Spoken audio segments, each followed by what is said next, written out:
Et je pense plutôt avec une continuité avec le récit biblique.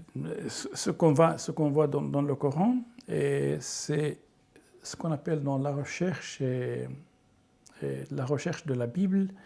Souvent, on parle de raconter de nouveau, ou le terme qui est utilisé en anglais, c'est retelling, raconter de nouveau. Donc le Coran, c'est un parmi plusieurs sources qui existaient dans l'Antiquité, qui nous raconte les histoires bibliques à sa manière qui n'est pas identique à la façon dans laquelle ils sont racontés dans la Bible.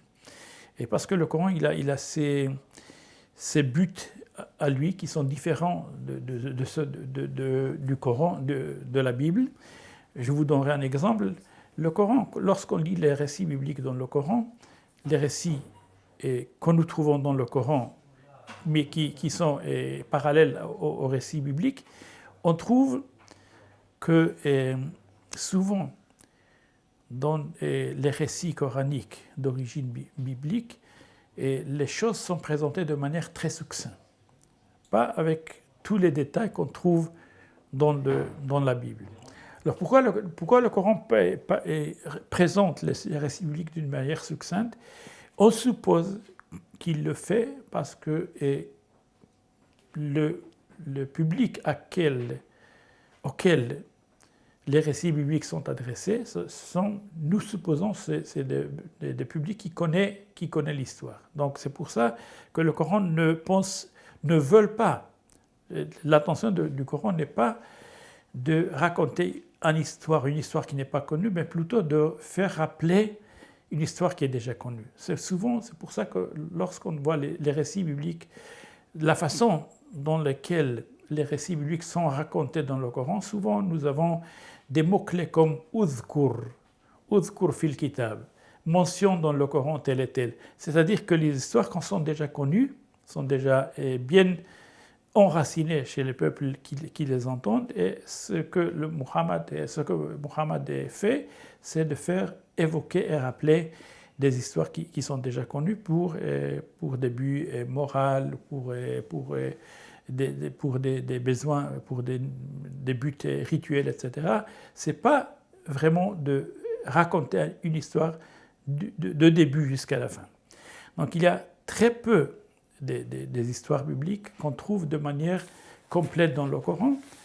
Et disons par exemple, si on prend par exemple l'histoire de Joseph, elle est racontée avec tous ses détails. Et c'est pas le hasard que lorsque le Coran raconte l'histoire de Joseph, il dit le verset « Nahnu naqussu alayka ahsan al-qasas » Nous allons vous raconter la meilleure des histoires. Donc on voit une sentiment du Coran, self-perception, quand on l'appelle, on est conscience de soi du Coran, qu'il raconte une histoire avec un début, une continuité et un fin, ce qu'on ne trouve pas dans les autres histoires. Et ça, c'est un élément par lequel on peut définir l'histoire biblique du Coran. Un autre élément, que souvent, lorsque nous lisons les histoires bibliques telles qu'elles sont présentées dans le Coran, on trouve qu'ils ne sont pas vraiment 100% bibliques, mais on trouve des éléments post-bibliques qui sont mergés, qui sont combinés, qui sont mélangés dans l'histoire coranique. Souvent, on se demande d'où sont, puisqu'on ne trouve pas ces éléments dans le récit biblique, d'où ils sont arrivés.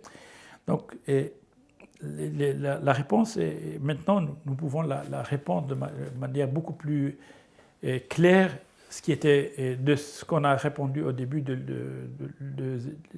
des études islamologues.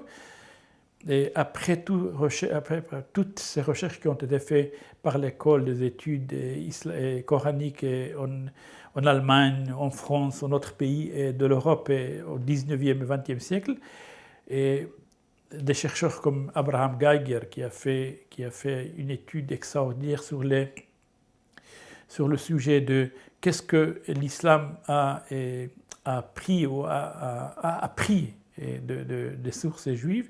Il nous a montré que souvent, en construisant, en racontant de nouveau l'histoire biblique, l'histoire contenait aussi des éléments talmudiques, midrashiques. Donc c'est un des caractéristiques les plus claires des histoires bibliques qui le varient de manière très très claire des histoires telles que nous les trouvons dans la Bible.